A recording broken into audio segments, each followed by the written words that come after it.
Rain pounded against Nurse Diane Foster's windshield as she drove home after a 14-hour shift. The road was dark, cold, and she just wanted to sleep. But suddenly she saw an old man standing frozen by the roadside, soaked to the skin with lost, unfocused eyes. She stopped the car immediately, ran to him, brought him home, helped him shower, fed him, and warmed him up. But then she accidentally discovered a crumpled piece of paper he always carried, and when she opened it, the name of a son made her stop in her tracks. Before we go back, let us know where you're watching from, and subscribe because tomorrow I've got something extra special for you.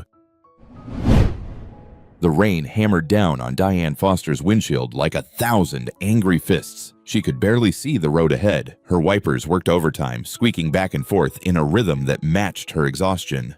14 hours. That's how long she'd been on her feet at Riverside General Hospital. Her lower back ached, her feet throbbed inside her worn sneakers. The smell of antiseptic still clung to her scrubs, no matter how many times she washed them. Diane was 32 years old, but tonight she felt 60. Being a nurse did that to you. It aged you from the inside out. She turned onto Riverside Avenue, taking the quiet route home like she always did. The street was empty. Most people had the sense to stay inside on a night like this. The rain had been falling for hours, flooding the gutters and turning the streets into rivers. That's when she saw him, an old man standing on the sidewalk, completely soaked. He wasn't moving, just standing there in the downpour like he was waiting for something. His thin jacket clung to his frame. His white hair was plastered to his head. He looked lost, confused. Diane's first instinct was to keep driving. She was tired. She just wanted to get home, take a hot shower, and collapse into bed.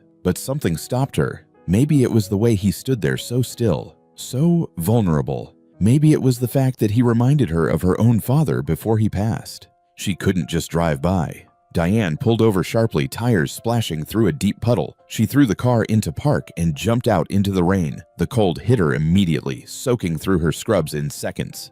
"Sir?" she called out, jogging toward him. "Sir, are you okay?" The old man turned slowly. His eyes were cloudy, unfocused. He looked at her like he was trying to remember who she was, even though they'd never met. His lips moved, but at first, no sound came out. Diane stopped a few feet away, not wanting to startle him. "My name is Diane. I'm a nurse. Are you hurt? Do you need help?" The man blinked several times. Rain dripped down his face. When he finally spoke, his voice was thin and trembling. "I have to find my son." "Your son?" Diane stepped closer. "Where is he?" "At the hospital." The old man's hand shook as he reached into his jacket pocket. He pulled out a crumpled piece of paper, so wet it was falling apart. "Thomas, my boy, he needs me." Diane took the paper carefully. She could barely make out the words. Riverside General, Floor 4, ICU. The ink was smudged, faded like it had been written years ago and handled 1,000 times since. "You're looking for someone at Riverside General?" she asked gently. "Thomas," he repeated more urgently now, his eyes filled with tears that mixed with the rain. "He was in an accident. I have to see him. I have to. His voice trailed off. He swayed slightly, and Diane reached out to steady him. Okay, she said softly. "Let's get you out of this rain first. My car is right here." She led him slowly to her old Honda, opened the passenger door, and helped him inside. He moved stiffly like his joints hurt. Once he was seated, she hurried around to the driver's side and climbed in, both of them dripping water all over the seats. Diane cranked the heat up as high as it would go. The old man sat there shivering, still clutching that piece of paper like it was the most important thing in the world. She studied him more closely now. He was probably in his mid-70s. His clothes were old but clean. No visible injuries. But there was something off about the way he looked at things. The way his eyes didn't quite focus. She'd seen it before in patients with dementia. "What's your name, sir?" she asked gently. He stared at the dashboard for a long moment before answering. Walter Hayes." "Mr. Hayes, do you know where you live? Do you have family I can call?" He didn't answer. He just kept looking at that paper. "Thomas needs me. He's waiting for me." Diane felt her heart squeeze. This poor man, he was clearly confused, possibly suffering from Alzheimer's or some other form of dementia. The question was, what should she do? Take him to the police? Try to find his family? It was almost midnight. He was soaking wet and shivering. She made a decision.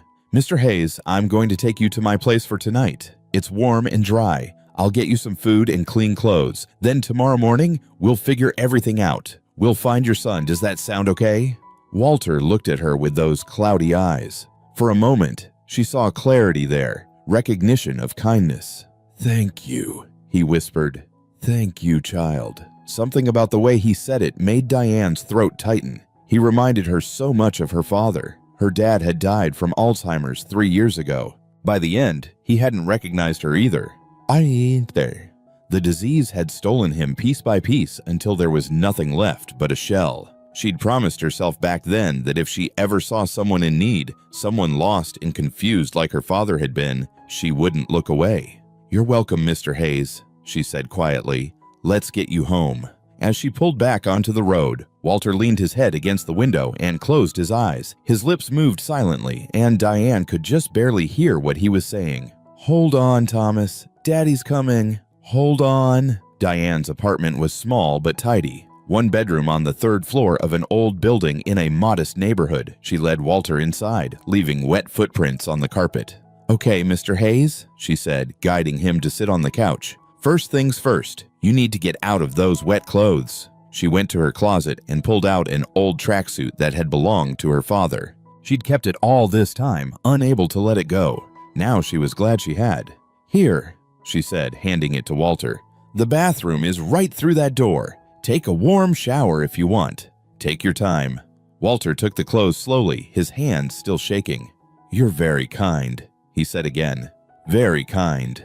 While he was in the bathroom, Diane changed into dry clothes and started making soup. Nothing fancy, just chicken broth with vegetables and rice. Comfort food. The kind of thing her mother used to make when she was sick as a child. She heard the shower running and breathed a small sigh of relief. At least he was warming up. 15 minutes later, Walter emerged. The tracksuit hung loose on his thin frame, but he looked better. His hair was still damp but clean. His face had more color. "Come sit at the table," Diane said, ladling soup into a bowl. "You must be hungry." Walter shuffled over and sat down. Diane placed the bowl in front of him, along with a spoon and some crackers. He stared at it for a moment, then picked up the spoon and took a tentative sip. "Good," he murmured. "This is good." "My mama's recipe," Diane said with a small smile. She sat down across from him with her own bowl. Though she wasn't really hungry, she just wanted him to feel less alone. They ate in silence for a few minutes. The only sound was the rain still pattering against the windows and the quiet clink of spoons against bowls. When Walter had finished half the bowl, Diane spoke gently. "Mr. Hayes, can I look in your wallet? Maybe there's some information that can help us find your family." Walter reached into the pocket of his wet jacket, which Diane had draped over a chair to dry. He pulled out an old leather wallet, worn smooth with age, and handed it to her. Diane opened it carefully. Inside was a driver's license that had expired 2 years ago. Walter Hayes, 76 years old. There were a few dollars in cash, a faded photo, and tucked into one of the slots, that same crumpled piece of paper about the hospital. She pulled out the photo. It showed a younger Walter standing next to a man in his 40s. Both were smiling. The younger man had his arm around Walter's shoulders. On the back, written in faded ink, "Thomas and Dad, Summer 2019. "Is this your son?" Diane asked, showing him the photo. Walter's face lit up. "Thomas, that's my boy. He's a good boy. Smart, so smart." "He looks like a good man," Diane said softly. "Tell me about him." Walter's eyes went distant, like he was looking at something far away. "He was a teacher. High school history. The kids loved him. He always... His voice trailed off. He looked confused again, like he'd lost the thread of what he was saying. Diane reached across the table and gently touched his hand. "It's okay. You don't have to remember everything right now." But Walter's face crumpled. Tears started rolling down his cheeks. "He was in an accident. A car accident. 3 years ago. I have to see him. I have to go to the hospital, but I keep forgetting where it is. He put his face in his hands and sobbed. Not loud, dramatic sobs, but quiet ones that somehow hurt worse to hear. Diane felt her own eyes burning. She got up and moved to his side, putting her arm around his thin shoulders. "It's okay, Mr. Hayes. It's okay. I can't remember things anymore," he whispered through his tears. "Everything gets mixed up, but I know Thomas needs me. I know he's waiting for me at the hospital." Diane held him while he cried, her own heart breaking. She understood now. Walter's mind was trapped in some loop, some memory from 3 years ago that he couldn't escape. Every day he woke up thinking his son was in the hospital, that he needed to go see him. But where was Thomas now? Was he still alive? Did Walter have other family? After Walter had calmed down, Diane helped him to her bedroom. She gave him the bed, insisting she'd take the couch. He was too tired to argue. Within minutes of lying down, he was asleep. Diane sat on her couch with her laptop, searching for information. She typed in, "Thomas Hayes teacher car accident," but got nothing useful. Too common of a name. Too long ago. She looked at Walter's driver's license again. There was an address listed. Tomorrow, she decided. Tomorrow she'd take him to Riverside General like he wanted. Someone there might have information. And if not, she'd try to find his family. She pulled a blanket over herself and lay down on the couch, but sleep didn't come easy. She kept thinking about her own father, about those last years when he'd gotten confused, when he'd wander off if you didn't watch him constantly, about how hard it had been to watch him disappear piece by piece. No one should have to go through that alone. In the bedroom, Walter's voice drifted out, mumbling in his sleep. "Thomas, Daddy's here. Don't be scared." Diane closed her eyes and tried not to cry. Morning came gray and drizzly. The rain had stopped, but the sky looked like it might start again any minute. Diane woke up stiff from the couch and made breakfast. Scrambled eggs, toast, and coffee. Walter emerged from the bedroom looking better rested but still confused. He looked around the apartment like he didn't remember how he got there. "Good morning, Mr. Hayes," Diane said gently. "Did you sleep okay?" "Where am I?" he asked, not unkindly, just confused. "You're at my apartment. I'm Diane. I found you last night in the rain. Remember? You were looking for your son, Thomas." Recognition flickered across his face. "Thomas, yes, I need to see him." "I know, and we're gonna go to the hospital this morning. But first, let's eat something. Okay?"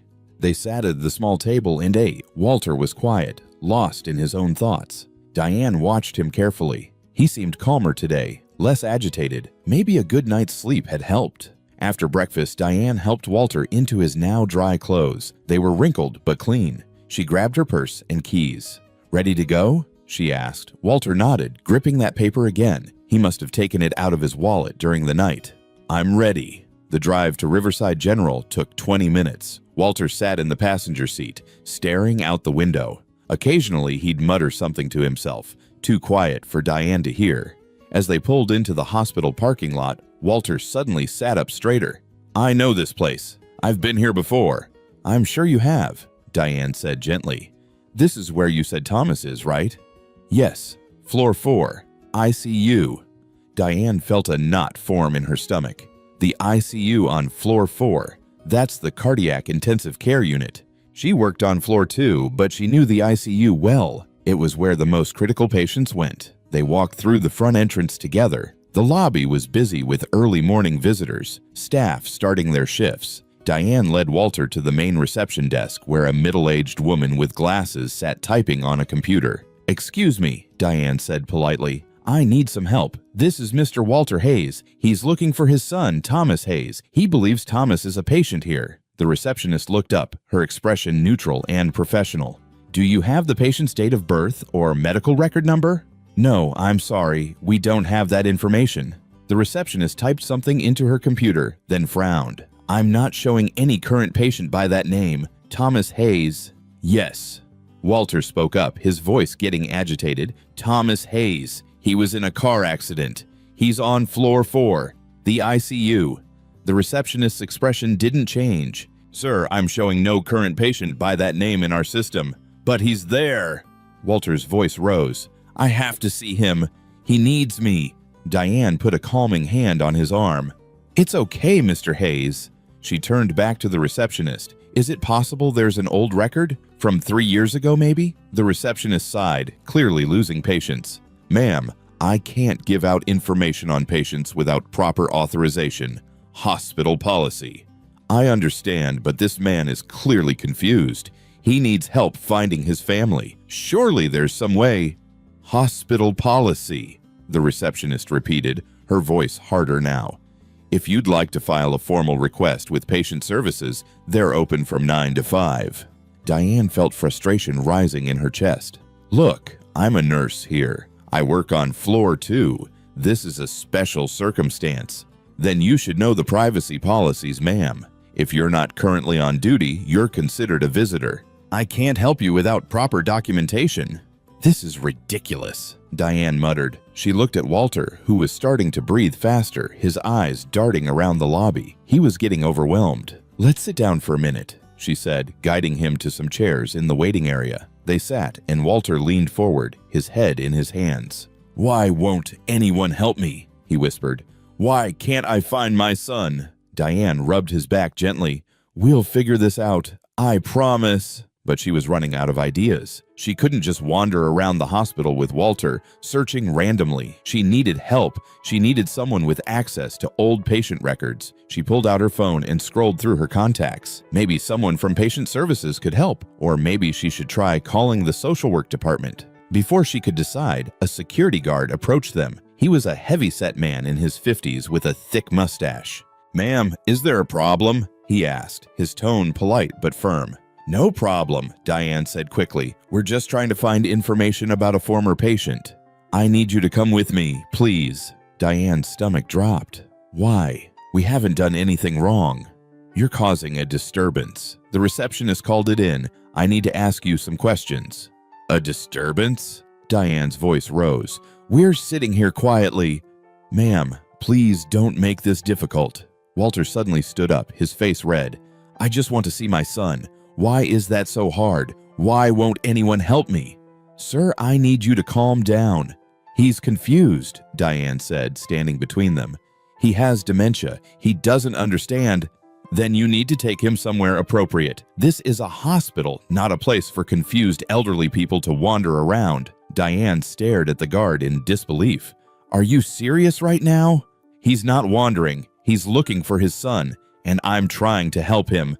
I'm going to have to ask you both to leave. No. Diane crossed her arms. Not until someone helps us. The guard reached for his radio. I'm calling backup. Fine, call whoever you want. We're not leaving. But even as she said it, Diane felt eyes on her. She turned and saw other people in the lobby watching. Staff members, visitors, all of them looking at her, with expressions ranging from curiosity to disapproval. She was a black woman, raising her voice with an elderly white man who was clearly distressed. She could already imagine what they were thinking. Troublemaker, causing a scene.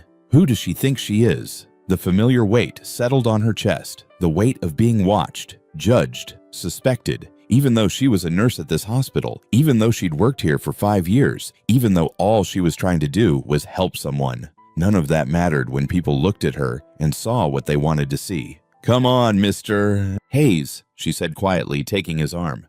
Let's go. But Thomas, we'll find another way. I promise.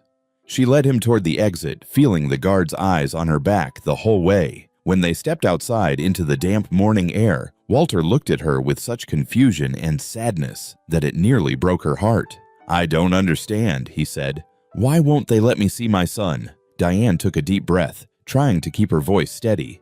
The system doesn't always work the way it should, Mr. Hayes, but we're not giving up, okay?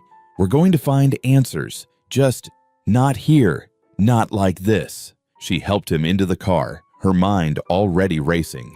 There had to be another way. Someone who could help. Someone who would actually listen. As she started the engine, she glanced back at the hospital. Somewhere in there was the truth about Thomas Hayes, about what happened 3 years ago, about why Walter was so desperate to find him.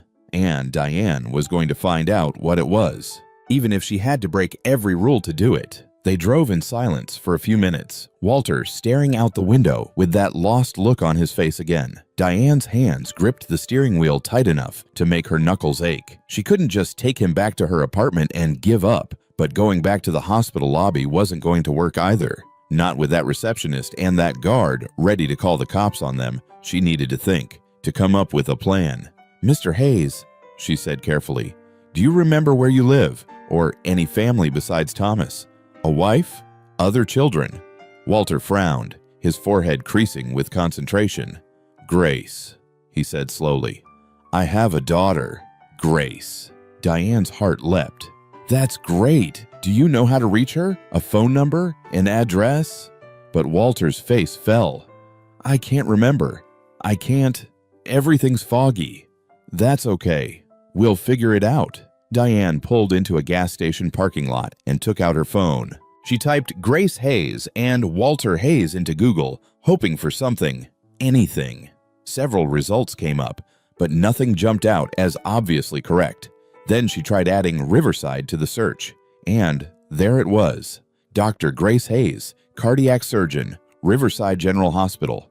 Diane read the words 3 times to make sure she wasn't seeing things. Grace Hayes was a doctor at Riverside General, the same hospital where they'd just been turned away. Mr. Hayes, Diane said slowly. Your daughter, Grace, is she a doctor? Walter's eyes lit up with recognition. Yes, Grace is a doctor, a heart doctor. She's very smart, so smart. Diane felt a mix of emotions crash over her, relief that she'd found the family, but also confusion, anger. If Grace Hayes worked at Riverside General, why was her father wandering the streets in the rain, confused and lost? Why wasn't she taking care of him? She pulled up the hospital's staff directory and found Dr. Grace Hayes' photo, a professional headshot of a striking black woman in her late 40s, wearing scrubs and a white coat. She looked confident, successful. The bio underneath listed an impressive array of credentials and achievements. Is this her? Diane showed Walter the phone. He squinted at the screen, then nodded. That's my Grace. Okay, Diane said, more to herself than to him. Okay, I'm going to call her. She found the number for the cardiac surgery department and dialed. A secretary answered. Hi, I need to speak with Dr. Grace Hayes, please. It's urgent. Dr. Hayes is in surgery right now. Can I take a message? When will she be out? Not for several hours. May I ask what this is regarding?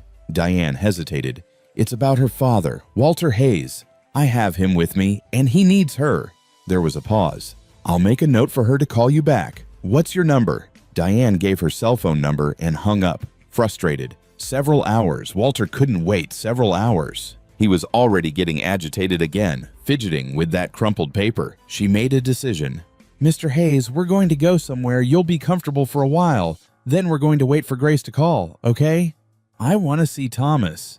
I know you do, and we're going to figure that out. I promise. She drove to a small diner not far from the hospital. Inside, it was warm and smelled like coffee and bacon. They slid into a booth, and Diane ordered them both breakfast, even though they'd already eaten. Coffee, pancakes, eggs, comfort food. While they waited, Diane pulled up more information about Grace Hayes on her phone. Article after article about her work. Awards she'd won, speeches she'd given. She was clearly at the top of her field, but not one single mention of family, not one photo that included Walter.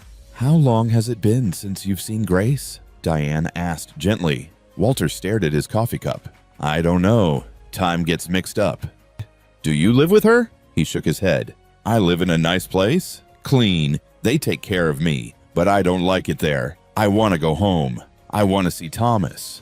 A care facility, Diane realized. He was in a nursing home or assisted living. That explained why he'd been wandering. He must have slipped away somehow. The food arrived and Walter ate mechanically, without much interest. Diane's own breakfast sat untouched. She couldn't stop thinking about Grace Hayes, a successful doctor who'd put her father in a home and apparently rarely visited. It made Diane's blood boil. Her phone rang, making her jump. Unknown number.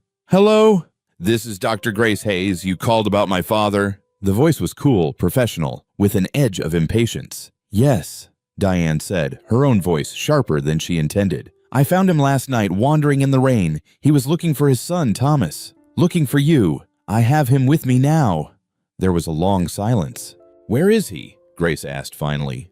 At a diner near Riverside General. He's safe, but he's confused and upset. I'll send someone from Sunnyvale Care Home to pick him up. That's where he lives. He must have wandered off again. Again, Diane repeated. This happens often. Occasionally. We have security measures, but my father is resourceful when he wants to be. He was trying to get to the hospital, to floor 4. He thinks his son is there. Another long pause. When Grace spoke again, her voice was tighter, more controlled. My brother Thomas died 3 years ago. My father has Alzheimer's. He doesn't remember Or when he does remember, he forgets again an hour later.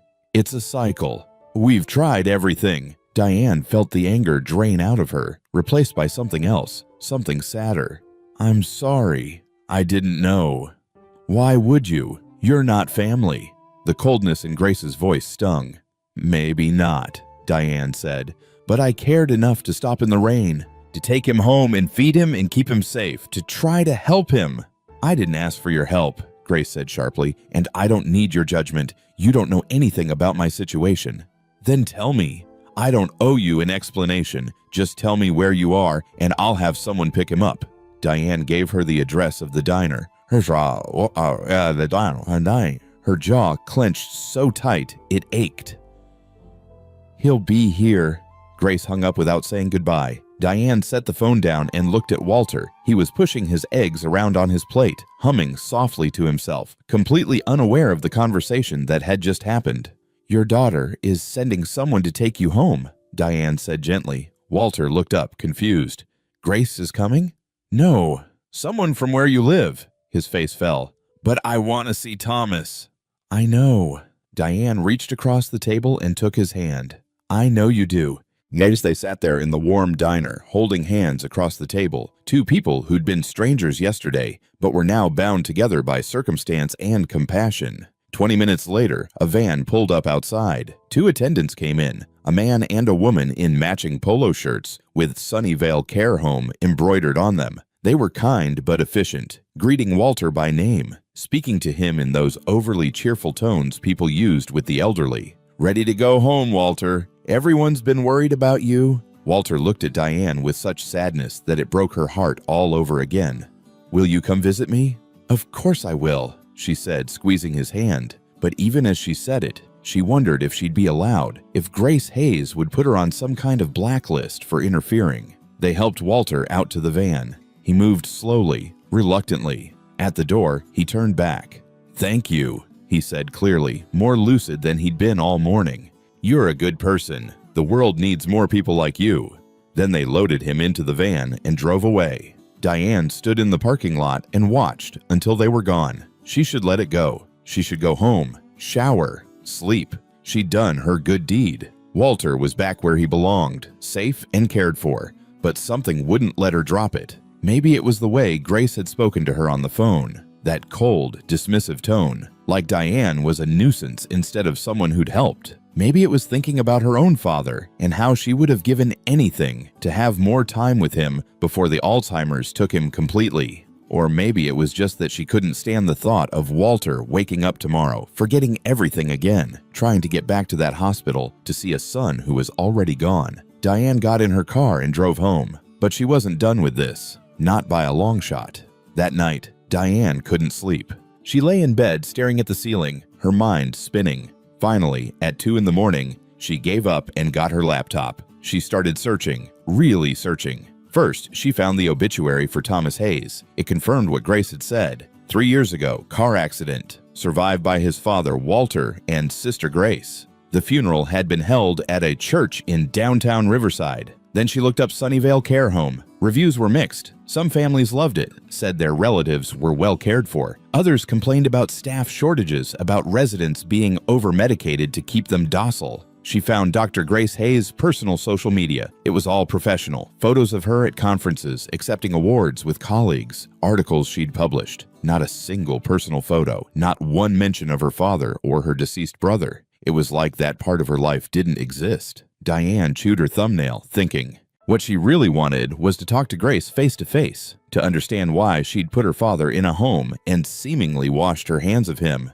to make her see that Walter needed more than just a clean room and 3 meals a day. He needed family, connection, love. But Grace had made it clear she didn't want Diane's involvement. Too bad Diane wasn't very good at staying out of things when she thought something was wrong. The next day was her day off. She slept late, then got dressed, and drove to Riverside General. She didn't have a plan exactly. She just knew she needed to do something. She parked in the staff lot and used her badge to enter through the side entrance. She knew the hospital's schedule well enough. Grace Hayes would likely be making rounds in the cardiac surgery unit around this time.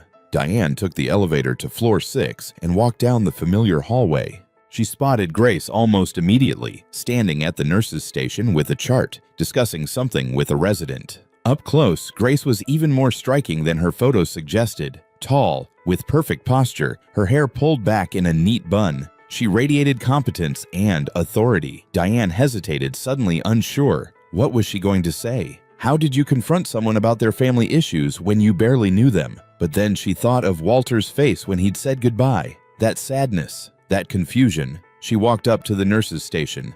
"Dr. Hayes?" Grace looked up, her eyes narrowing slightly when she recognized Diane. "Yes? I'm Diane Foster. We spoke on the phone yesterday. About your father." Grace's expression hardened. "I'm working. This isn't the time or place. I just need 5 minutes." "I don't have 5 minutes." Grace turned back to the resident, dismissing her. But Diane didn't leave. "Your father thinks his son is still alive. He thinks Thomas is still in the ICU on floor 4, waiting for him.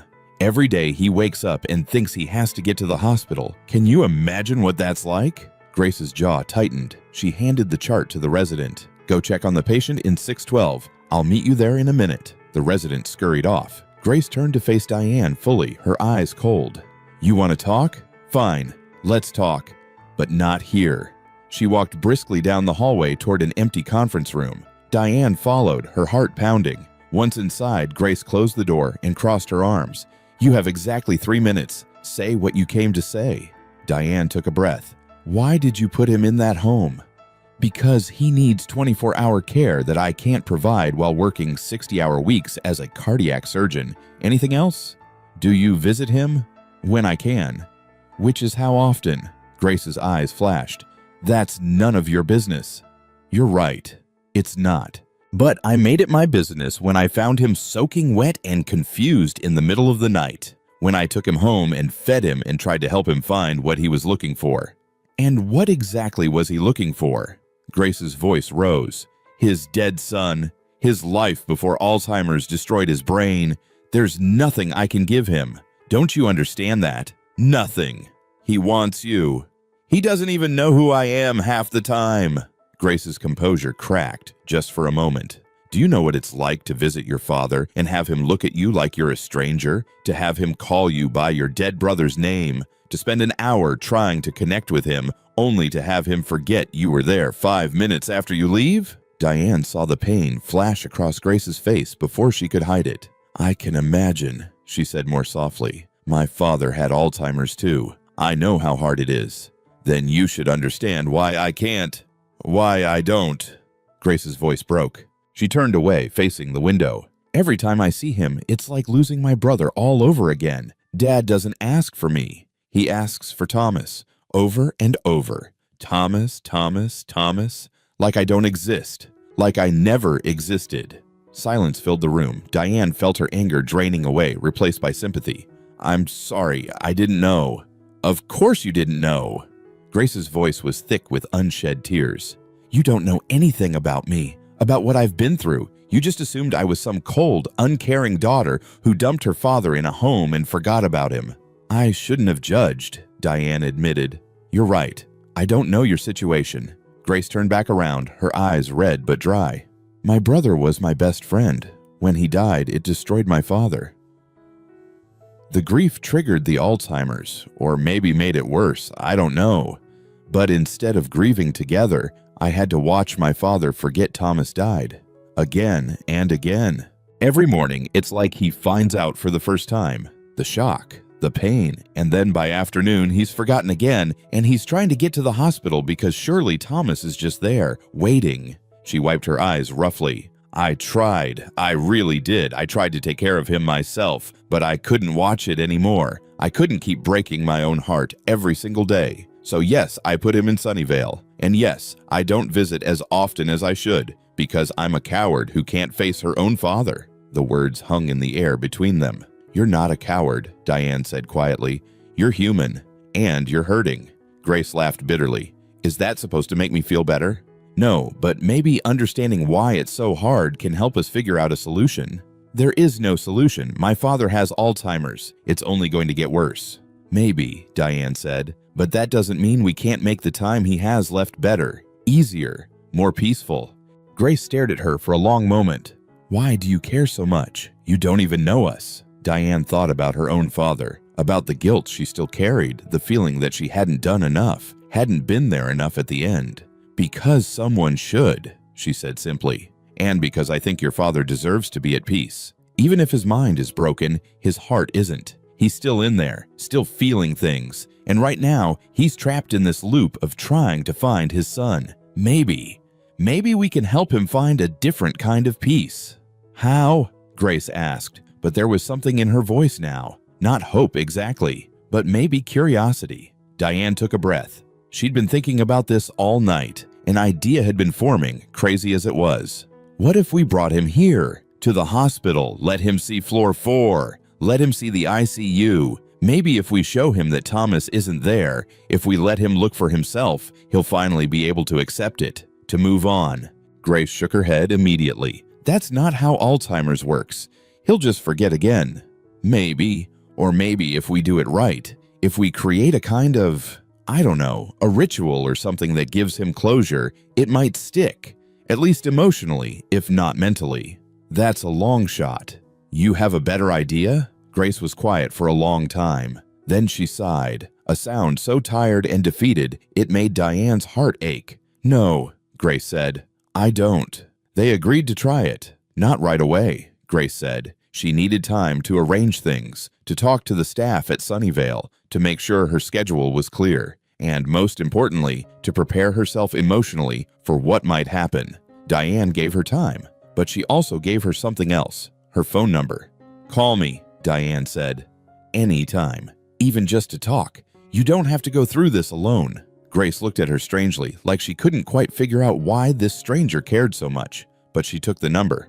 A week passed. Then another. Diane went back to work, doing her regular shifts on floor 2, but she couldn't stop thinking about Walter, about whether this crazy plan would work, about whether Grace would even follow through. She was halfway through a double shift on a Thursday when her phone buzzed. Unknown number. She stepped into the break room to answer.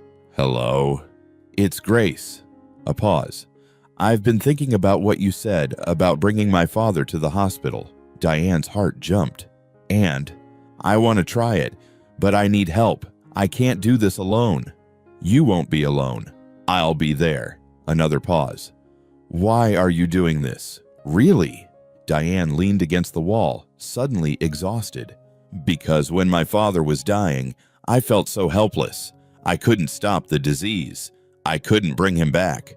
All I could do was sit there and watch him disappear. And I swore to myself that if I ever had a chance to help someone else in that situation, I would, no matter what." She heard Grace's breath catch. "Your father, did he have Alzheimer's too?" "Yes, he died 3 years ago, about 6 months after your brother." "I'm sorry." "So am I." They were quiet for a moment, two women connected by grief and loss, and the impossible task of loving someone whose mind was slipping away. "This Saturday," Grace said finally, "can you meet me at Sunnyvale at 9 in the morning? I'll be there." "And Diane, thank you for not giving up on him, on us." "That's what family does," Diane said softly. "They don't give up." The days until Saturday crawled by.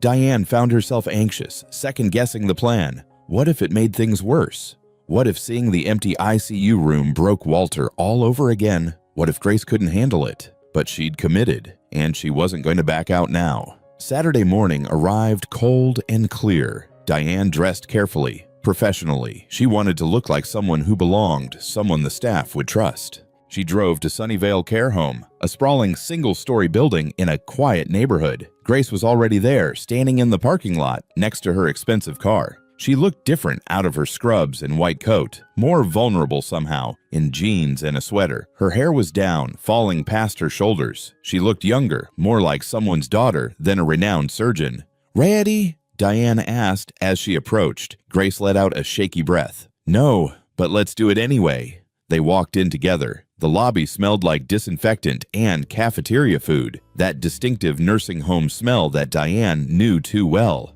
An older woman sat at the front desk, greeting them with a practiced smile. "Dr. Hayes, good to see you. Here to visit your father." "Yes, Carol. Is he in his room?" "I believe so. He had a rough night last night." Carol lowered her voice conspiratorially. Tried to leave again around 2 in the morning. We found him in the parking lot in his pajamas. We had to give him something to help him settle down." Grace's jaw tightened visibly. Diane could see her fighting to keep her composure. "What did you give him?" "Just the standard sedative Dr. Morrison prescribed, 10 milligrams of haloperidol. He calmed right down after that." "He was in the parking lot." Grace's voice was carefully controlled, but Diane heard the anger underneath. "In the middle of the night? In his pajamas?" "We found him within minutes," Carol said quickly. "He was perfectly safe." "Minutes?" Grace repeated the word like it tasted bitter. "My father was wandering outside in the cold for minutes before anyone noticed he was gone." Carol's smile faltered. "Dr. Hayes, I assure you we have excellent security protocols. We'll discuss this later." Grace turned and walked toward the hallway. Diane followed, throwing an apologetic look at Carol. They walked in silence past rooms where other residents sat watching TV or staring at nothing. Some called out greetings. Others didn't seem to notice them pass. The walls were painted a cheerful yellow, with generic landscape paintings hung at intervals. Everything was clean and bright and utterly depressing. "This is supposed to be one of the best facilities in the area," Grace said quietly, more to herself than to Diane. "Top ratings, excellent care, but they let my father wander into a parking lot in his pajamas at 2 in the morning. They found him," Diane offered gently. "They shouldn't have lost him in the first place." Grace stopped at a door at the end of the hall. Room 127. She took a deep breath. "He might not recognize me. Sometimes he doesn't." "That's okay. We'll work with wherever he is today." Grace nodded and knocked softly before opening the door. Walter was sitting in a chair by the window, looking out at a small garden. The morning sun cast long shadows across his face. He turned when they entered, his eyes cloudy and distant. "Dad?" Grace said softly, her voice catching slightly. "It's Grace, your daughter." Walter looked at her blankly for a long moment. Diane watched Grace's face, saw the hope there followed by the familiar flicker of pain when her father didn't immediately recognize her. Then something changed in Walter's expression. His eyes focused slightly. "Grace? Little Grace?" Grace's whole body seemed to sag with relief. "Not so little anymore, Dad. When did you get so grown up?" Walter's voice was confused but warm. "Last time I saw you, you were just a girl." "Time passes fast." Grace moved closer and knelt beside his chair, taking his hand. "How are you feeling today?" "Tired. They give me pills. So many pills." His gaze shifted to Diane, and suddenly his face lit up with recognition. "You! I know you! You helped me find my way!" Diane felt her throat tighten. "That's right, Mr. Hayes. I'm Diane. We met in the rain, do you remember?" Walter's brow furrowed with concentration. "The rain. Yes, you were kind. You gave me soup." "I did." Diane smiled, surprised and touched that he remembered even that much. "That was a few weeks ago." "Was it?" Walter looked confused again. "Time is funny now. Everything runs together." Grace squeezed his hand gently. "Dad, we want to take you somewhere today. Diane and I. Would that be okay?" Walter's eyes sharpened with sudden intensity. "To the hospital. To see Thomas." Grace's hand tightened on her father's, her knuckles going white. Diane could see her struggling, could see the words catching in her throat. "Yes," Grace finally managed. "We're going to the hospital, to Riverside General, where I work." "Thomas is there," Walter said with absolute certainty. "He's waiting for me. I need to see him, Grace. I need to tell him." His voice trailed off, but his eyes were wet with unshed tears. "I know, Dad. We're going to go see him. But first, let's get you dressed, okay? We want you to look nice." Between the two of them, they helped Walter change out of his elastic waistpants and oversized cardigan. Grace had brought clothes from home. Real clothes, slacks, and a button-down shirt that had been Walter's favorites. As they dressed him, Diane noticed how thin he'd become, how his skin seemed paper-thin over his bones. "You look very handsome, Dad," Grace said when they were finished. Her voice wavered slightly. "Just like I remember." Walter looked down at himself, running his hands over the shirt. "This is my good shirt. The blue one. My wife bought this for me. Where is she? Is she at the hospital too?" Grace's face crumpled for just a moment before she caught herself.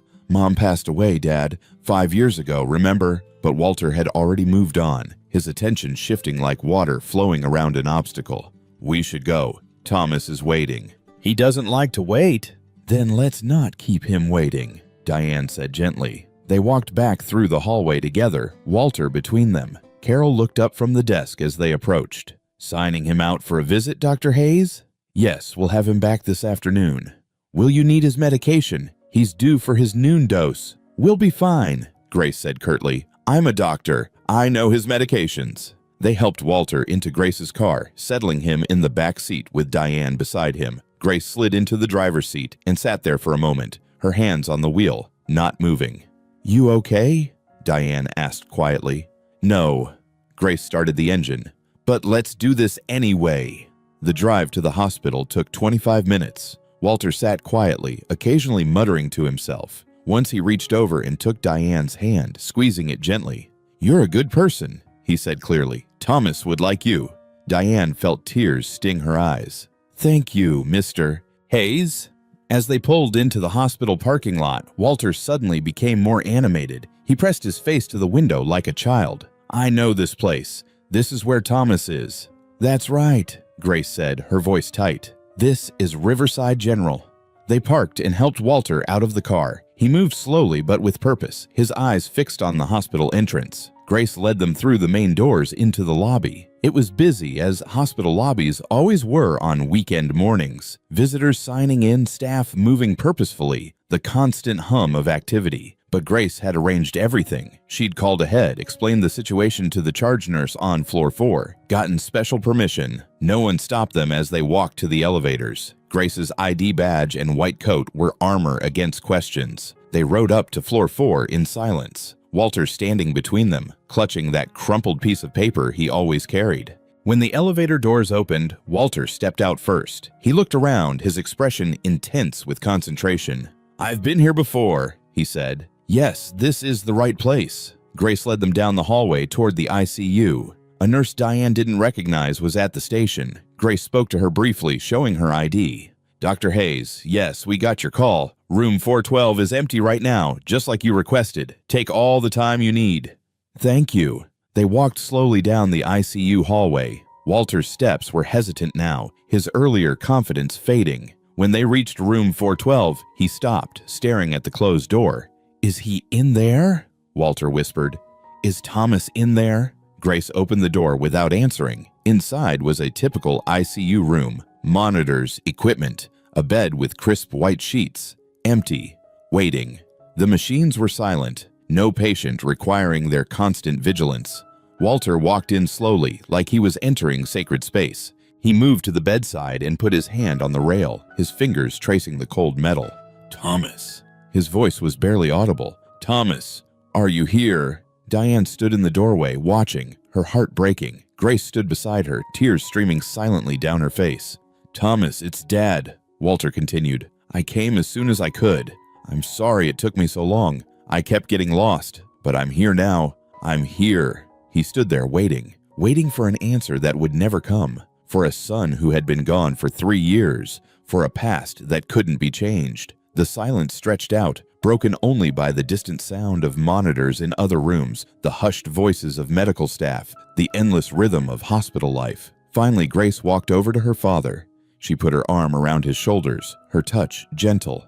"Dad," she said softly, "Thomas isn't here." Walter turned to look at her, confusion clouding his features. "But this is his room. This is where he was. I remember. He was right here." "He was," Grace agreed, her voice breaking. 3 years ago, he was here. After the accident. You came every single day, Dad. You sat right in that chair. She pointed to the visitor's chair in the corner. You held his hand. You talked to him. You were the best father anyone could ask for. 3 years ago? Walter's face twisted with the effort of trying to understand. Yes, Thomas was in an accident. He was here for 2 weeks. You never left his side. And when he died, you were there. You were holding his hand. You told him you loved him. He died? The words came out small, childlike, full of a grief so fresh it might have happened yesterday. Yes, Dad, Thomas died 3 years ago. Walter's legs seemed to give out. Grace caught him, helping him to the chair. He sat down heavily, his whole body shaking. But I saw him, Walter said, tears streaming down his face. I was just talking to him, wasn't I? Or was that? I can't remember anything anymore. Grace knelt in front of him, taking both his hands in hers. I know you can't, Dad, and that's okay. The disease in your brain, it mixes things up. It makes you forget. But Thomas isn't suffering. He's at peace now. And where am I? Walter looked around the empty room like he didn't recognize it, like he didn't recognize anything. You're here with me, Grace said, crying openly now. With your daughter. I'm right here, Dad. I'm right here with you. For a long moment, Walter just looked at her, really looked at her, like he was seeing her for the first time, or maybe remembering her for the last time. His hand came up slowly to touch her face, his fingers trembling. My little girl, he whispered. Grace, my sweet Grace. When did you get so old? Grace let out a sound that was half laugh, half sob. Time passed, Dad. A lot of time. I forget things now. I know. But I remember you were always so smart, so strong. Stronger than me. You're strong too, Dad. Walter shook his head. I couldn't save him. I couldn't save Thomas. Nobody could, Dad. It wasn't your fault.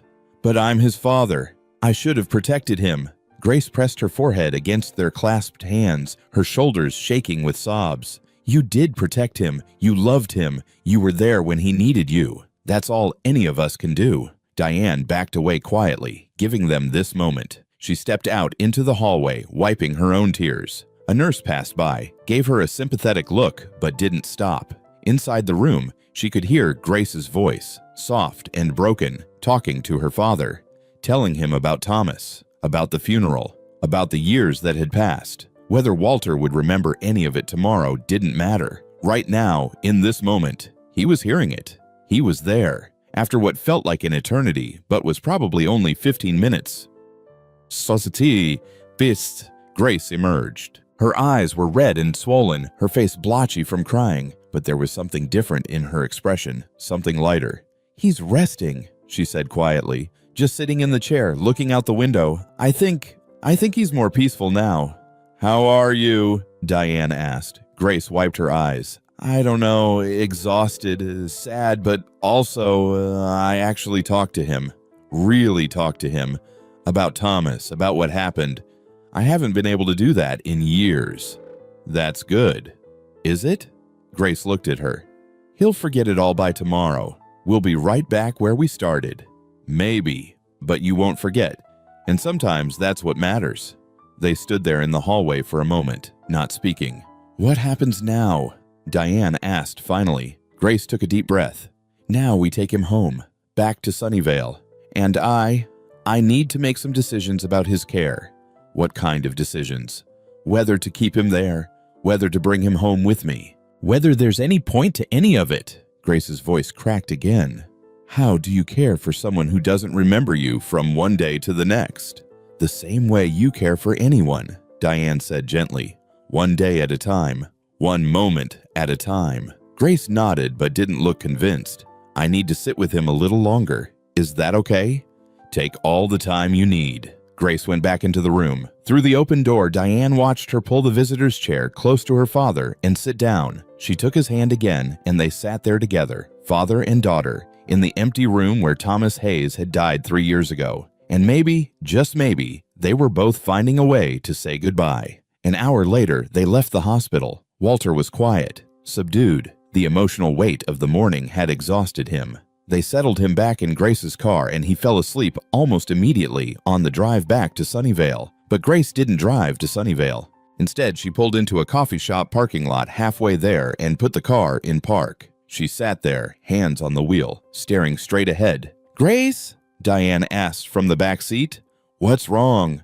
I can't take him back there, Grace said. Her voice was flat, emotionless. I can't take him back to that place where they let him wander into parking lots at night, where they drug him to keep him compliant, where he wakes up every morning alone and confused, trying to find his way back to a son who's been dead for 3 years. What's the alternative? Grace turned in her seat to face Diane. He comes home with me, his real home, the house where he raised me and Thomas. I move back in, I take care of him. Grace, you work 60-hour weeks. Then I'll work less, 40 hours, 30, however much I need to. I'll hire help for when I'm at the hospital, but I can't leave him there anymore. Tears started flowing again. Did you see his face in that room when he was looking for Thomas? He was so lost, Diane, so utterly lost. And I did that. I put him in that facility and walked away because I couldn't deal with my own pain. You were doing your best. My best wasn't good enough. Grace's voice rose, then dropped again. I'm a doctor. I save lives every day. I perform miracles in the operating room, but I couldn't even be bothered to visit my own father more than once a month. What kind of person does that make me? Diane reached forward and put a hand on Grace's shoulder. It makes you human. It makes you someone who was hurting and didn't know how to cope. But you're here now. You showed up today. You held his hand. You told him the truth even though it broke your heart. That counts for something. Grace wiped her eyes roughly. Does it? Or am I just trying to assuage my own guilt? Maybe both, and that's okay. They sat in silence for a moment. Walter snored softly in the back seat, oblivious to the conversation happening around him. If you take him home, Diane said carefully, it's going to be hard, really hard. Alzheimer's doesn't get better. It only gets worse. I know. There will be nights when he doesn't sleep, days when he doesn't recognize you, times when he gets angry or combative or tries to run away. You'll need help, a lot of help. I know, Grace repeated, but he's my father. He took care of me my whole life. The least I can do is be there for him at the end. Diane nodded slowly. Then I'll help you, however I can. Grace turned to look at her. Surprise evident on her face. Why would you do that? You barely know us. Because that's what people do, Diane said simply. They help each other, especially when things are hard. Grace stared at her for a long moment, then nodded. Okay, then let's do this. She started the car and drove, not to Sunnyvale, but to the house where Walter had lived for 40 years. The house where Grace and Thomas had grown up, where memories lived in every room, waiting to be rediscovered. It was a modest two-story house in an older neighborhood with a front porch and a small yard. Grace parked in the driveway and sat there for a moment, looking at the house. I haven't lived here in 15 years, she said quietly. After Mom died, Dad stayed on by himself for a while. Then when the Alzheimer's got worse, I moved him to Sunnyvale and kept the house maintained. I couldn't bring myself to sell it. It looks like it's been well cared for. I have a service come every month, clean, do the yard work, make sure everything's in order. Grace got out of the car. I just couldn't let it go. They woke Walter gently and helped him out. He looked around at the house and something flickered in his eyes. I know this place, he said slowly. This is my house. That's right, Dad. Grace unlocked the front door. This is home. Your home. Our home. They stepped inside. The house smelled slightly musty from being closed up, but it was clean. Furniture sat exactly where it had always been, covered with sheets. Photos lined the walls, frozen moments of a family's life together. Walter walked through the living room slowly, touching things. The back of the couch, the mantel over the fireplace. He stopped at a photo of Thomas, young and smiling in his high school graduation gown. That's my boy, Walter said softly. That's Thomas. Grace stood beside him. Yes, that's Thomas. He's gone now, isn't he? The clarity in his voice surprised them both. Grace's breath caught. Yes, Dad, he's gone. Walter nodded slowly. I remember now. Not always, but right now I remember. The accident, the hospital, sitting by his bed, watching him. His voice broke. I couldn't save him. Grace put her arms around her father, and they stood there in front of Thomas's photo, grieving together for the first time in 3 years. Diane busied herself in the kitchen, giving them privacy. She found the light switches, opened some windows to let in fresh air. The kitchen was dated but functional. She found tea in the cupboard and put the kettle on. When Grace and Walter came into the kitchen a few minutes later, both their faces were wet, but calmer. I made tea, Diane said. I hope that's okay. That's perfect. Grace helped her father sit at the kitchen table. Thank you. They sat there drinking tea in the quiet house, afternoon sunlight streaming through the windows. Walter looked tired but peaceful, more peaceful than Diane had seen him since that first night in the rain. I like it here, he said. I feel like myself here. Then this is where you'll stay, Grace said firmly. This is where you belong. Over the next few hours, they made plans. Grace called Sunnyvale and officially checked Walter out, arranging for his belongings to be delivered. She contacted a home health agency about getting a part-time caregiver. She called her hospital and requested a reduced schedule. Effective immediately. Diane stayed, helping to uncover furniture, make up Walter's old bed, stock the kitchen with groceries from a nearby store. It felt good to be useful, to be doing something concrete. By evening, the house felt lived in again. They ordered pizza and ate together at the kitchen table, Walter in his old spot, Grace across from him, Diane at the end. "This feels right," Walter said, looking around. "Having people here, having family." "It does," Grace agreed. She looked at Diane. "You'll come back, won't you? To visit?" "Of course. Whenever you need me. I need to figure out a schedule. I can work 3 days a week at the hospital, maybe 4 if I cut my hours, but I'll need help the other days." "I can help," Diane offered. "My schedule is flexible. I can come by on your work days, spend time with your dad, make sure he's okay." "I can't ask you to do that." "You're not asking. I'm offering." Grace's eyes filled with tears again. "Why are you being so kind to us?" Diane thought about her own father, about the loneliness of those final months, watching him slip away, about wishing someone, anyone, had offered to help shoulder the burden.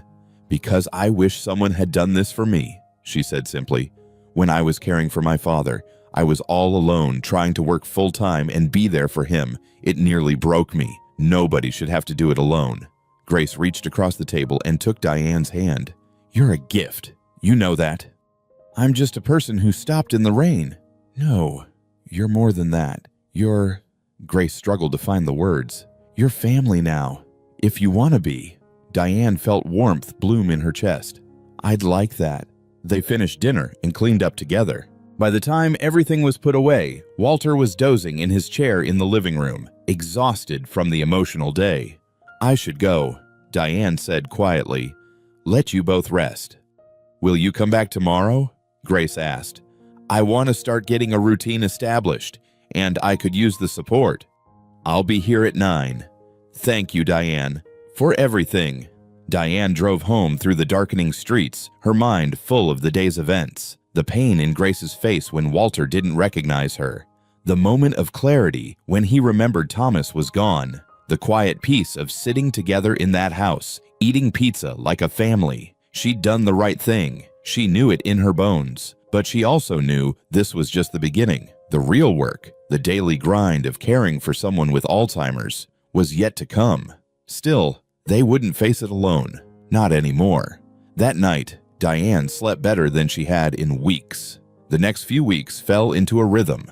Grace worked at the hospital 3 days a week. On those days, Diane came to the house and stayed with Walter. They'd have breakfast together, then spend the day doing simple activities, walking in the garden, looking at old photo albums, sometimes just sitting quietly, keeping each other company. Walter had good days and bad days. Sometimes he knew exactly where he was and who Diane was. Other times he thought she was his wife, or a nurse, or someone he used to know but couldn't quite place.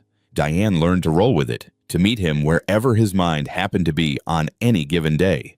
Grace hired a nighttime caregiver, a kind woman named Maria, who'd worked in elder care for 20 years. Between the three of them, they managed. It wasn't perfect, but it was working. Until the call came. Diane was at the house with Walter on a Tuesday afternoon when her phone rang. Grace's name flashed on the screen. "Hey," Diane answered. "Everything okay?" "No." Grace's voice was tight with barely controlled anger. "I need you to come to the hospital right now." "Can Maria come early?" "What's wrong?" "Martha Collins happened. My supervisor. She's demanding a meeting about my reduced hours. She says I'm violating my contract and putting patient care at risk." Diane's stomach dropped. "Can she do that?" "I don't know, but she's trying." "Can you come?" "I'll be there in 30 minutes." Diane called Maria, who agreed to come early. Then she drove to Riverside General, her mind racing. Grace had been at the hospital for 5 years, building her reputation as one of the best cardiac surgeons in the region. Could they really fire her for taking care of her father? She found Grace in an empty conference room on the administrative floor, pacing like a caged animal. "What happened?" Diane asked. "Martha called me into her office this morning. Said she's been concerned about my recent performance, that my reduced hours are impacting the department, that other surgeons have complained about having to cover my cases." "Have they?" "No." Grace's voice rose. "I've been meticulous about my schedule. I've made sure every patient is covered. I haven't missed a single emergency, but Martha doesn't care about facts. She cares about optics. Maybe she's just... She told me I need to go back to full-time or resign. Grace's voice broke. Those were my options, full-time or leave. Diane felt anger surge through her. She can't do that. She can if she frames it as a patient care issue. If she can document that my reduced availability is harming patients, she can force me out. But you said you haven't missed anything. I haven't. But she's already building a case, talking to other doctors, twisting conversations, making it sound like I'm abandoning my responsibilities. Grace sank into a chair. I can't go back to full-time, Diane. I can't leave my father alone that much. But if I quit, I lose my income, my health insurance, everything. I'll have no way to pay for his care. Diane sat beside her, her mind working. There has to be another way. If there is, I don't see it. A knock on the door interrupted them. A woman in a business suit poked her head in. Dr. Hayes, Ms. Collins is ready for you in the conference room. Grace stood, straightening her white coat. This is it. I'm coming with you, Diane said. You don't have to. Yes, I do.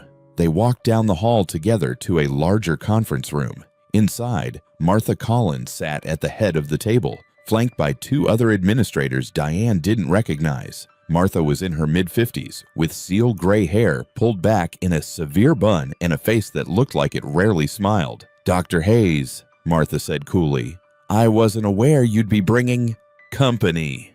Diane Foster is a colleague and friend. She's welcome to stay. Martha's eyes narrowed as she looked at Diane. I remember you. You're the nurse who caused a disturbance in the lobby a few weeks ago with an elderly man. That elderly man is Dr. Hayes' father, Diane said evenly. And I wasn't causing a disturbance. I was trying to help him by breaking hospital protocols and entering restricted areas, by doing what any decent human being would do. The tension in the room ratcheted up several notches. Martha's expression hardened. Miss Foster, this meeting is about Dr. Hayes' employment status. It doesn't concern you. Actually, it does, Diane said, surprising herself with her own boldness, because Dr. Hayes' situation is a direct result of systemic failures in this hospital, failures that I witnessed firsthand. I don't know what you're talking about. When I brought Mr. Hayes here looking for help, your staff turned us away. Your receptionist cited protocol. Your security guard threatened to have us arrested. Not one person in this entire hospital offered any assistance or compassion to a confused, frightened, elderly man. That's the system you're so concerned about protecting. Martha's face flushed. Hospital policies exist for a reason. Policies that prioritize paperwork over people aren't worth protecting, Diane shot back. And now you're punishing Dr. Hayes for trying to take care of her father, the same father your hospital failed? That's enough, Martha said sharply. Dr. Hayes, are you going to control your friend, or do I need to call security? Leave her alone, Grace said quietly. She has every right to be here. Martha took a deep breath, visibly trying to control her temper. Fine, then let's get to the point. Dr. Hayes, your reduced hours are becoming a problem. We've received complaints. From whom? Grace interrupted. That's confidential. Then how can I address concerns if I don't know what they are? The specifics don't matter. What matters is that your current arrangement isn't working. You're a full-time cardiac surgeon. That's what you were hired for. That's what the department needs. And what about what my father needs? Grace's voice was sharp. Or does that not matter? Of course it matters, but personal issues can't interfere with professional obligations.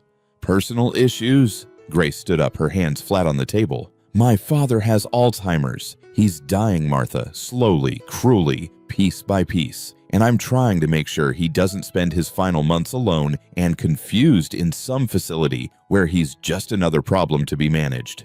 I sympathize. Do you? Because it doesn't sound like it. It sounds like you care more about departmental metrics than about the fact that I'm trying to care for my dying father. Martha's expression didn't change. Your personal situation is unfortunate, but it doesn't change the fact that this hospital has needs. Patients have needs. You have a responsibility. I have a responsibility to my father, too. Grace was crying now, angry tears streaming down her face. When did we become the kind of doctors who put paperwork ahead of people? When did we forget that our patients are people with families who love them? This isn't about putting paperwork ahead. Yes, it is. Grace's voice echoed through the room. That's exactly what this is about. You want me to abandon my father so I can keep performing surgeries. You want me to prioritize this hospital's bottom line over my own family. And if I don't, you'll fire me. Nobody said anything about firing you, Martha said, but her tone suggested otherwise. You didn't have to. The message is clear. Full-time or leave. Those are my options. Diane stood up beside Grace. What if there's a third option? Martha looked at her with barely concealed irritation. Such as? Part-time status. Officially, Dr. Hayes continues working 3 days a week, but the position is restructured to accommodate that schedule. Hire another surgeon to cover the other days. Make it work. That would require significant administrative restructuring. So restructure, Diane said. Or is the real issue here that you don't want to bother? Martha's eyes flashed with anger. Miss Foster, I don't appreciate your tone. And I don't appreciate watching good people being punished for trying to do the right thing. Diane leaned forward. Dr. Hayes is one of the best surgeons in this hospital. Everyone knows it. Patients request her specifically. She saves lives, but she's also a daughter trying to care for her dying father. Why can't she be both? Because medicine demands doctors who remember their humanity. Diane interrupted. Doctors who understand that the people we care for have families who love them. Doctors who can balance professional excellence with personal compassion. Dr. Hayes is showing you what that looks like, and you're punishing her for it. The room fell silent. Martha stared at Diane with an expression that suggested she'd like nothing more than to have her thrown out. But before she could respond, one of the other administrators, a younger man who'd been silent until now, spoke up. She has a point, Martha. Martha turned to him, surprised. Excuse me? Miss Foster has a point. Dr. Hayes' situation highlights a gap in our policies. We have no formal accommodation for employees dealing with family health crises. We should. That's not what this meeting is about. Maybe it should be, the man continued. We can't be the only hospital facing this issue. As our staff ages, as their parents age, we're going to see more situations like this. Maybe instead of forcing Dr. Hayes out, we should be figuring out how to support her and others like her. Martha looked like she'd been blindsided. Alan, this isn't the time. When is the time? He asked. After we've lost one of our best surgeons? After we've created a reputation as a hospital that doesn't support its staff? We support our staff. Do we? Alan looked at Grace. Dr. Hayes, if we created a formal part-time position for you, would that work? 3 days a week, with adjusted responsibilities and compensation. Grace looked stunned. Yes. That would be yes. Then let's explore that option before we make any rash decisions about termination. Martha's face was red now. This is highly irregular. So is forcing out a valuable surgeon because she's caring for her dying father. Alan said, let's table this discussion and reconvene in a week. Give us time to look at the options. He stood up, clearly ending the meeting. The other administrator followed suit. Martha had no choice but to agree, though her expression made it clear she wasn't happy about it. As everyone filed out, Alan stopped beside Diane and Grace. Dr. Hayes, I'm sorry you're going through this. My mother had Alzheimer's. I know how hard it is. Thank you, Grace said, her voice thick with emotion. And Miss Foster, Alan extended his hand. Thank you for speaking up. Sometimes we need outside voices to remind us what's important. After he left, Grace and Diane stood in the empty conference room, both of them slightly stunned by what had just happened. Did we just win? Grace asked. Maybe, Diane said. Or maybe we just bought some time. Grace sat down heavily. I can't believe you did that. Stood up to Martha like that. Someone had to. You could get in trouble. She's vindictive. Diane shrugged. Then she's vindictive. I'm not going to stand by and watch good people get punished for doing the right thing. Grace looked at her with something like awe. You're fearless. No, I'm not. I'm scared all the time, but I'm also tired of being scared. Tired of seeing people get pushed around by systems that don't care about them. Diane sat down beside Grace. We have to fight back, or nothing ever changes. I don't know how to thank you. You don't have to thank me. Just take care of your dad. That's thanks enough. They sat there for a moment, two women who'd been strangers a month ago but were now bound together by something deeper than friendship. by shared battles, shared values, shared understanding of what it meant to care for someone when the world seemed determined to make it as hard as possible. "What happens now?" Grace asked. "Now we wait and hope that Alan follows through. And if he doesn't?" Diane met her eyes. "Then we figure out the next step. Together." The week that followed was tense. Grace continued working her reduced schedule, waiting to hear if the hospital would approve the part-time arrangement. Every day, she expected to be called back to Martha's office and told her services were no longer needed, but the call didn't come. Instead, a week later, she received an email from Alan requesting a follow-up meeting. This time, Martha wasn't there, just Alan and another administrator from HR. "Dr. Hayes," Alan began, "we've reviewed your situation and we'd like to propose a solution." Grace held her breath.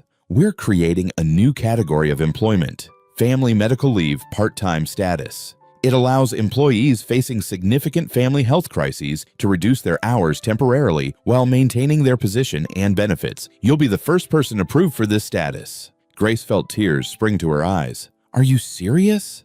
"Completely. You'll work 3 days a week, maintain your benefits, and your position will be protected. We're hiring another cardiac surgeon to cover the other days. When your father's condition, when you're ready to return to full-time, the option will be there." "I don't know what to say." "Say yes." "Yes, God, yes, thank you." Alan smiled. "Thank your friend. Miss Foster's speech in that conference room made some of us realize we needed to do better. She was right. We can't claim to care for people while ignoring the caregivers in our own midst." After the meeting, Grace immediately called Diane. "They approved it," she said, her voice shaking with relief. "Part-time status with full benefits. You did it, Diane. You actually did it." "We did it," Diane corrected, "together. I have to go tell my dad. Well, he might not understand, but I have to tell him anyway." That evening, Grace sat with Walter in the living room of the house where she'd grown up. He was having a good day, relatively clear and present. "Dad," she said, "I have some good news. I'm going to be able to work less at the hospital, which means more time here with you." Walter looked at her, his eyes focusing with effort. "You work too much, just like Thomas used to, always working." "I know, but I'm going to do better, I promise." "You're a good daughter, Grace." Walter's hand found hers. "I forget things, but I know that. You're a good daughter." Grace squeezed his hand, tears streaming down her face. "I love you, Dad."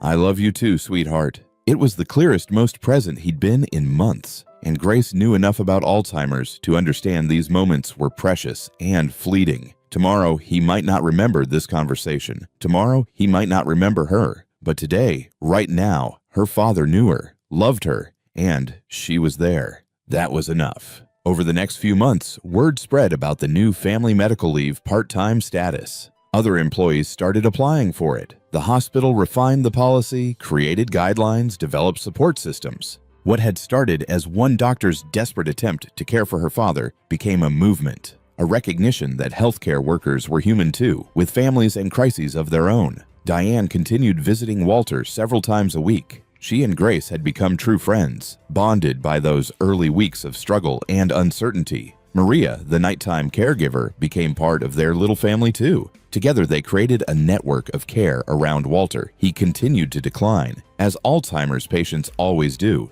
Some days were better than others, but he was home. He was loved. He was not alone. 6 months after that first meeting in Martha's office, another meeting took place. This time in the hospital auditorium, with the entire staff invited. The hospital director stood at the podium. "Today, we're announcing the establishment of the Walter Hayes Family Support Initiative. This program will provide resources, counseling, and flexible scheduling options for any hospital employee dealing with family health crises." Diane sat in the audience next to Grace, listening as the director outlined the new program. Support groups for caregivers, counseling services, a dedicated staff member to help employees navigate family medical issues.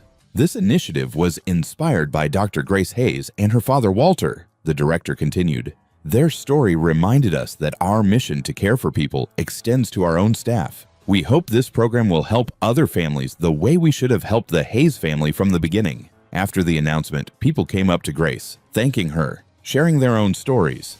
An ICU nurse whose mother had dementia, a lab tech whose husband had ALS, a resident whose child had special needs. Every one of them had struggled in silence, afraid to ask for help, afraid to show weakness in a profession that demanded strength.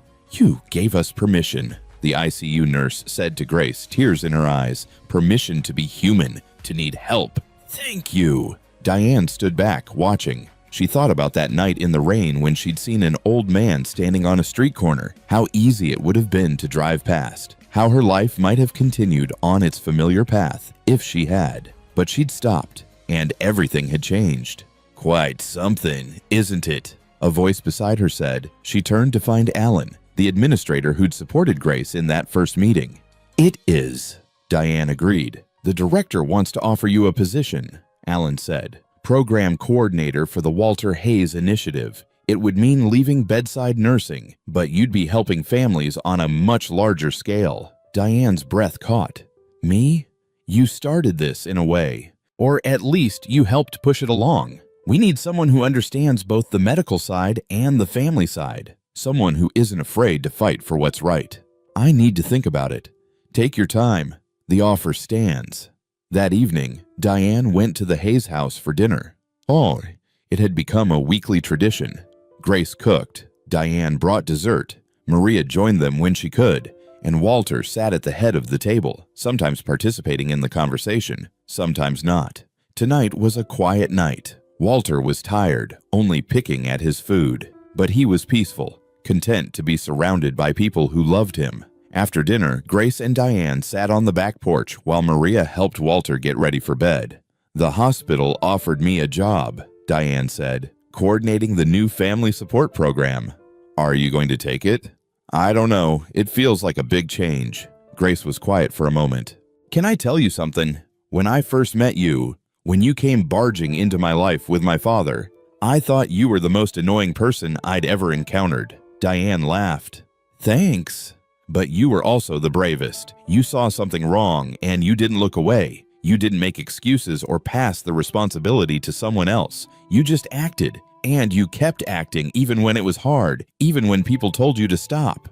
"I just did what anyone would." "No," Grace interrupted. "That's where you're wrong. Most people wouldn't. Most people would have driven past my father that night, and even if they'd stopped, they would have handed him over to the authorities and walked away. You didn't. You stayed. You fought. You cared." She turned to look at Diane. "That's a gift, and the hospital needs people like you, people who remember why we do this work in the first place." Diane felt tears sting her eyes. "Your father is dying, Grace. No matter what I did, I can't stop that." "No, but you gave him something precious in his final months. You gave him dignity. You gave him family. You gave me the courage to be the daughter he needed." Grace's voice broke. "That matters, Diane, more than you know." Inside the house, they could hear Walter's voice, querulous and confused, Maria's patient response, the nightly routine of helping someone whose mind was slipping further away every day. "It's gonna get harder," Diane said. "You know that, right?" "I know. There will come a time when he doesn't recognize you at all, when he can't speak or walk or feed himself, when every day is a struggle." "I know," Grace repeated, "but I'll be there. We'll be there. That's what matters." Diane nodded. "Then I'll take the job, because someone needs to make sure other families have the support you do, so no one has to face this alone." Grace reached over and took her hand. "Thank you for everything."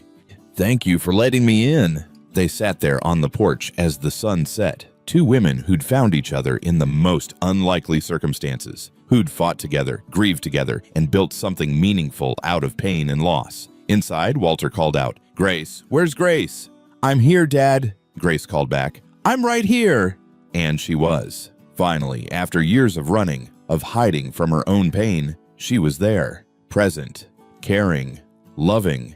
It wouldn't last forever. Alzheimer's had its own timeline, cruel and inevitable. But for now, in this moment, Grace was with her father. Diane was there to support them both. And a hospital full of people had learned that it was okay to be human, to need help, to put family first. 1 year later, Walter Hayes died on a quiet Tuesday morning in spring. Grace was with him, holding his hand as she'd promised. Diane was there too, having rushed over when Grace called to say the end was near. He went peacefully, which was all anyone could ask for. No pain, no fear, just a gradual slipping away, like falling asleep after a very long day. The funeral was small but well attended. Hospital staff came to pay their respects. Nurses who'd heard his story. Doctors who'd been inspired by Grace's fight. Families who'd been helped by the program that bore his name. Diane stood beside Grace at the graveside service, their arms linked together. As the pastor spoke, Diane thought about that rainy night a year ago, about a confused old man looking for his son, about stopping when she could have kept driving. In caring for Walter, Grace found her way back to her father, the pastor said. And in helping Walter, Diane reminded us all of our shared humanity. Their story is one of love, sacrifice, and the courage to do what's right even when it's hard. After the service, people came up to share memories. Maria cried and said Walter had taught her patience. Alan said Walter's story had changed the hospital for the better. Joshua. Even Martha Collins appeared, stiff and formal but present, offering a brief condolence. When everyone had left, Grace and Diane stood alone at the grave. Thomas's headstone was right next to Walter's. Father and son finally reunited. I miss him already, Grace said quietly. Is that strange? I knew this was coming. I was prepared, but I still miss him. It's not strange. It's love. I couldn't have done this without you. You know that, right?